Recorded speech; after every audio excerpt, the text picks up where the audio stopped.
ఎంత కష్టంలో ఉన్నా సరే మకుటధారణ సర్గ పారాయణ చేస్తే మాత్రం వెంటనే బయటికి వచ్చేస్తాడు.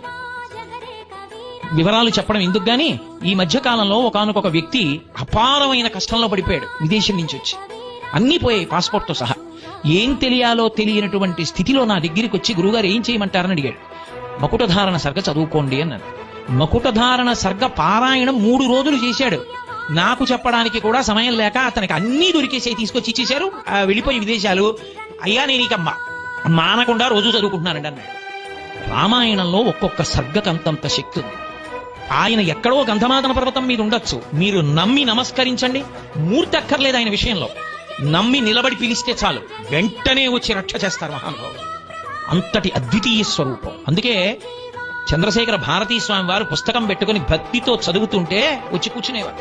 ఆయనే చేశారు నిర్ణయం. సుందరకాండ చెప్తే ఖాళీ కుర్చీ వెయ్యాలి, హనుమ వచ్చి కూర్చుని తీరుతారు.